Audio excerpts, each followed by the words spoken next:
So hi, I'm Kostya. We're here at the Orlando Sentinel offices for a little work break. You guys ready for a little magic? Yeah. Let's do it. So we have some friends here. I've got no fancy props. Would you mind, could you examine that rubber band? Make sure it's real, make sure there's no trap doors, no mirrors. And we always do this just to kind of warm up your eyes to make sure that you watch closely. How's that look to you? Pretty good? Like a rubber band. I appreciate that. Thank you for taking it so seriously. I'll take that. Thank you, sir. So here's the idea. You are the eyes of the audience, and you all can come a little closer too so you can see better. One goes on each finger. One goes right behind the other so you see how we're stuck, right? Now you can see right there in the center, I can't get through, right? I can't get out. But if I find the spot, I get one to melt. Right to the other. Right? It's a little strange, right? A little strange. You weren't ready at first. Right, you didn't know kind of what to expect. So let's try this. Can I borrow one finger like this? Would you mind? Yeah. Curl that finger in, hang on tight like that. Could you grab the other end for me right there? All right, whatever you do, don't let go. Okay, I'll work together. You've got the power here. I'm going to go right here. Tell me, are we stuck? Yes. Yeah. All right. Can you feel the tension there? Mm-hmm. Look, I'll do it one strand at a time. Whoa. Perfect. So that's a start. That's a start. You can keep those. I spare no expense. There you go. Actually, in fact, the easier way is to do it like this for you, like this. Okay, perfect. There you go. Okay. So you see it. So it's index finger and thumb. So you know we don't switch fingers, and you're hanging on tight. Yes. Yeah. Perfect. I'll do this one strand at a time. Right there for you. Pretty cool. Thank you so much. Thanks. I appreciate that, man. That's a pleasure. I'll show you. Watch. If you find the spot, right there, you get it to melt. Right in the other one. Okay. So you see it right there. Okay. Can you go ahead and reach through and take out, hold the bottom one for me if you will. Yep, you can hold on to it, right? The only way I know how to do this, if I take it, if I break that, I can get the ends to touch back together. There you go. Oh. There you are. Thank you, guys. I'll show you something useful. Okay. This is the only useful thing I do. I've got a little bit of cash here. Right. It looks pretty good. Right. Does it feel pretty real to you? What do you say? Does that feel pretty good to definitely. you? Right. Feels pretty real. So I print these myself on $1 bills. Okay. No one's gonna see this, right? No. So watch closely. Keep your eye on the money. You swear you see in the right lights. That's all they are. It's just a couple bucks. That's it. I get by. I know, a little strange, right? I can count it. Now you can do this yourself. I'll show you. 1, 2, 3, 4, 5, 6, 7, 8, 9, 10, 11, 12, right? 28, 29, 30. Great way to give the kids allowance, right? Looks pretty good, still 5. But if you watch closely, keep your eye on the money, and you swear you see the moment when they go right back into the hundreds. Right? Cool. I love my job. So one for you, one for you. Right? So tell you what, I brought along one more thing. Everything I do is with a regular pack of playing cards. I brought along a deck of cards. These are jumbo, so large index, so everybody can see. And at the end of every show, I typically give away the deck of cards. So what you're about to see, not too many people get a chance to see. I'm going to open up the box here, okay? And there's always a couple advertising cards here and some jokers, so we will remove those. But every deck of cards comes in this particular order. We have all of the hearts in order, ace, 2, 3, 4, 5, 6, 7, 8, 9, 10, jack, queen, king, all of the clubs, all the diamonds, and all the spades, okay? Now what I'm about to show you is more so of an exercise that I do. It's both to warm up the cards, but it's also to warm up my hands. So I shuffle the cards, but I mix them, as you'll see perfectly, weaving them into each other, okay? Now if you do that with a brand new deck, you'll see that now all the spades and clubs are together, right? And all the hearts and diamonds are together, okay? I'll do it one more time. Again, just weaving them into each other. And if I were to do this 8 times perfectly, the deck would actually go back into brand new deck order, okay? We'll do it just one more time. So this time you see red, black, red, black, red, black, red, black, red, black, right? You see them completely intermixing, okay? This is like the mathematics of cards being shuffled. And I'll do it one more time, just so you all can see it. You know, this is kind of the geeky stuff that I appreciate, where you got 2 black, 2 red, 2 black, 2 red, 2 black, 2 red, all the way through to the end of the deck, right? So now that's order, but now we create chaos, okay? Now we shuffle them like this.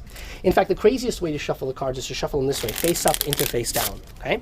Now what I love to do is I love to hand some for you. If you would, shuffle them. Please, would you mind shuffle them? Mix them up, turn them upside down, left, right, whatever you like. It's completely up to you. They're out of my control. If you can't shuffle, it's okay. You mix them up as much as you like. Just so you know, again, they're out of my control. That's the most important part, okay? And whenever you feel they're happy, I'll take those back from you. No rush at all. Oh no, we're going. Yeah, please. We're going deep with it. Do it, exactly. That's what I want you to do. Shuffle them amongst each other. Switch, exactly. Yeah. Whatever Here you we like. go. Now at this point, you got to admit, that's pretty fair, right? And as I mentioned at the very end, I'm going to give you the cards to keep. So you can keep this deck of cards. I'll take all those back. Perfect. I appreciate this, guys. Yeah, throw them out there. Throw those. Excellent. Now, even though the cards are mixed, I'm going to find your cards, which is really impressive because you haven't even picked them yet.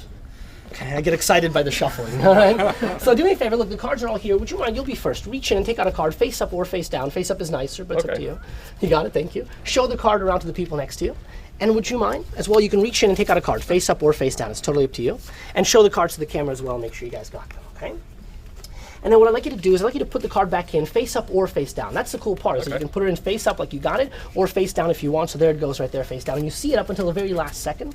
Now, cards face up, cards face down. I'm going to ask you to hold them for me if you would. Don't move a muscle. We're going to stare intensely at the cards. And as we do, they start to turn.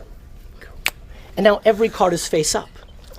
Now look, every single card is face up except for yours. Look. John, let's talk about your guest here. Like you said, with Penn Teller, what's he doing in town?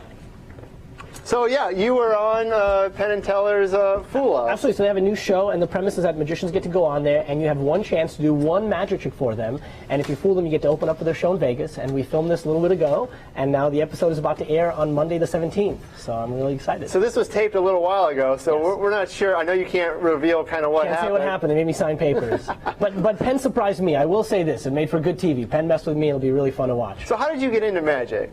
I've been doing it for almost 20 years now. I've been in Orlando, and I just saw it on television. I fell in love with it, started performing all around town, and now my team, we're the magicians for the Orlando Magic, and we teach magic classes at the Dr. Phillips Center for Performing Arts, too.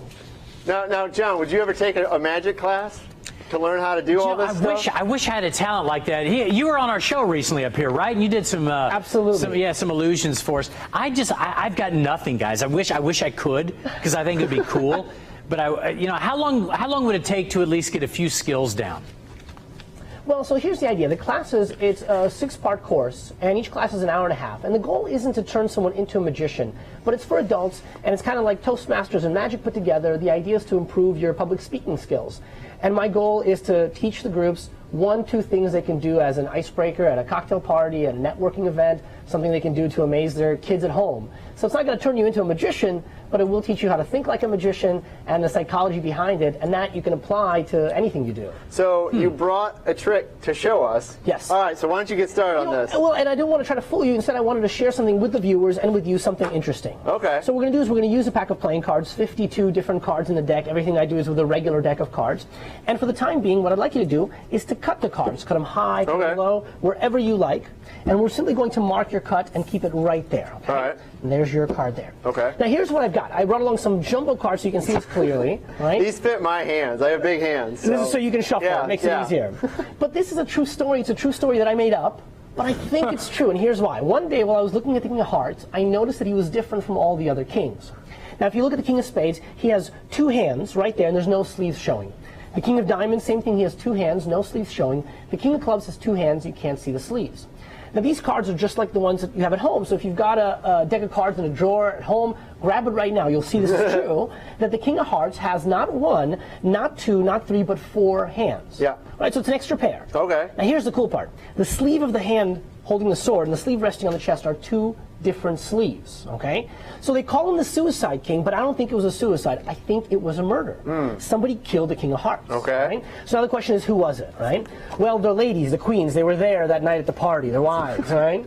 And here's the interesting thing. Again, take your cards, try this at home. You'll see that the Queen of Hearts, Clubs, and Diamonds are looking at me, but the Queen of Spades refuses to look me in the eye, right? And in every deck of cards, no matter which way you turn her, the Queen is always looking the other way. Kind of suspicious, right? So I looked closer, and it took me 15 years, by the way, of looking at playing cards to find this, but I noticed that the Queen of Spades has a sleeve, right? Now, the other queens don't have any sleeves. Okay. The only one that does is that Queen of Spades, and she has like this rich bloody red, that gold, black, gold. And if you look at the hand committing the murder, you'll see the same rich red, the same gold, black, gold. It's clear that she killed the king. John, are you following this so far? I'm all wrapped up. I'm watching this whole thing. This is amazing. Okay, all right. This is a true mystery. All right, we're going to keep there's going. One more piece of evidence, right? And again, I've been looking at cards for 20 years. I discovered this strange, and then one day I noticed something else. And I think this is like the final piece of evidence. This is the proof that she committed the murder. You cut the cards. Would you please turn over the card you cut to? Go ahead, show it to everyone. Yeah. And it's the 6 of Spades. It is. See, that's the final proof that she committed the murder. Why because is that? in her hand she holds a playing card, not just any card, but the 1, 2, 3, 4, 5, 6 of Spades. Ladies and gentlemen, this case is closed. Wow. That's pretty good. Nice work. Thank you so much. Thank you. And I want to share that with you because it is. It's not just a magic trick, but it's a story that's in the cards, and that's an example of some of the things we're going to teach at the adult magic class at Dr. Phillips. And your appearance on, you don't have to tell me what trick you did, but you didn't do this one on I didn't Penn do this Teller. one, no. Okay. But all I did right. do an original card trick for them, and it was a lot of fun. And did you impress them, you think? I did. I really wanted to go out there, and we had a good time. Like I said, I surprised them, but they really surprised me. Okay. All right. So it's going to be on next Monday, August 17th. Next Monday on, night, CW's Penn Teller is the show. So There you Fool go. Us is the show, so you can see all about it. Good stuff. pretty good. What do you I think? like that. What do you think, John? I got to learn that. Now I have to figure out how to do that. So, good stuff. They have a class for it. Come join. Hey, you know what though? He did. You had my kids in your class a while back, and you showed them how to make all my money disappear. So I appreciate it. That was great. Orlando Sentinel newspaper, check it out, yeah. Do us the favor. Promise that you will love it later. I promise we got Central Florida flavor, yeah.